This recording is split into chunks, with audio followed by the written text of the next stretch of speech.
Hey everybody, welcome back. I got another video for you. I'm joined by the wife. She'll have a name eventually. But before we jump into this question, I want to make sure that you follow me on Instagram at Brandon.therapist.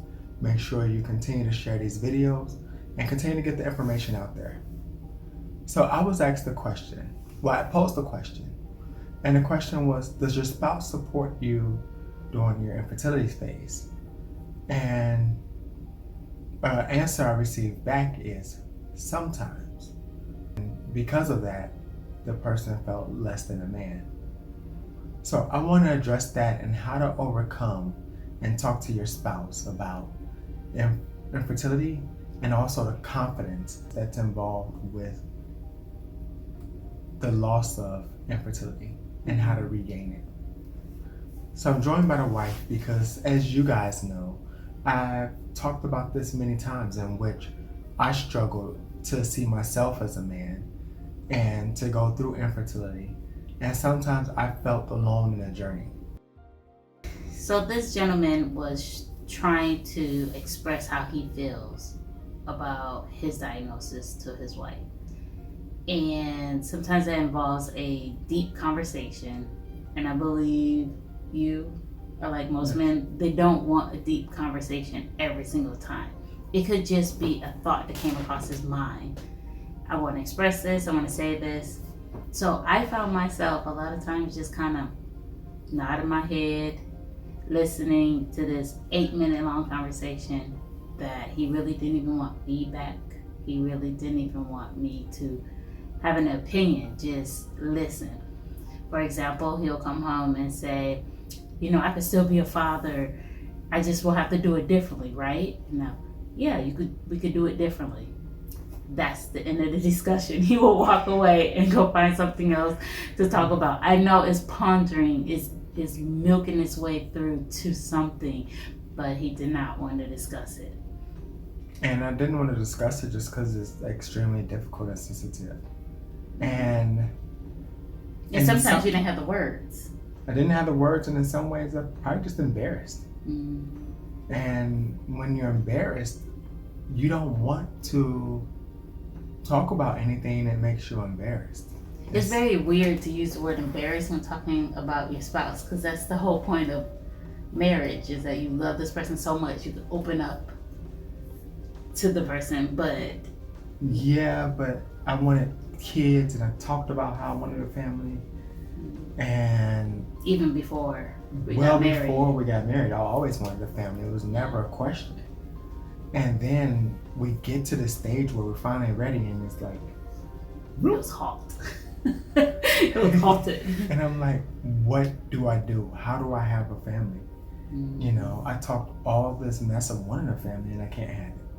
Yeah. And in my mind, it's like, okay, I finally talked to you into actually wanting a family. Right, I was a little slower for the bandwagon. And so now I'm like, you go, have your family, and I'll just be alone the rest of my life. Which is not recommended for guys out there watching this. Do not tell your spouse to leave you because you're that angry, you're that frustrated, you're that depressed because of infertility. And for those who are brand new to this journey, yes, infertility causes that much pain that you want to be alone, that you feel alone, and oftentimes you're not. Yeah, and other part was I just didn't feel like a man anymore. Right. Well, you took that on emotionally. I didn't say it. I didn't ask you to say it. And doctors didn't say it. But at the most primal level, I should be able to have a baby. We talk about men who have babies all the time, and it's not prepared for. So, right. Why couldn't I get my family? And what was I doing everything for? What did I do everything for? And it took me back on this path of going to college and making sure I was educated, making sure I can actually prepare for a family and take care of them. And now all of a sudden, I can't even have a family that I worked so hard to obtain and make sure everything was in the right order for, quote unquote, right order. So it was that feeling of like, I'm not even a man anymore. I can't impregnate my wife. And how does she feel about me? She says she's okay, but how does she really feel about me? I think that to help the person that posed the question, number one, you have to ask, how does your partner feel about you, and take it face value, because I think you spewed in that emotion so long that I felt worse about you, or that I loved you less, or that I thought of you less. Well, yeah. But you didn't need to spew on that. I gave you the answer. So when she gives you the answer, that she still loves you, she still cares about you, and she still sees you as the great person she met when she first started dating. Take that for what it is. Keep it in your heart and your mind. Yep, heart and your mind.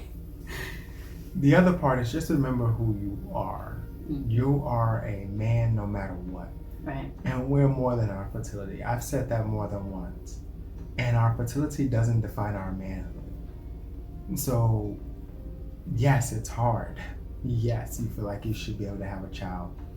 But if you don't, know that you're still a man and you're still expected to make man decisions. We don't turn into man children.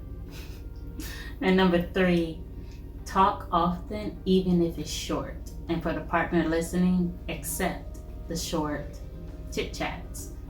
Accept the fact that he just wants to get this thought out of his mind, and he's not looking for an agreement. He's not looking for your opinion. He's not working to make steps forward. Just he has this thought of, no, I can't parent a child that's not mine, but I still want to parent. Or maybe, yes, I'll go ahead and do that surgery, but give me a couple months or give me a year to think about it.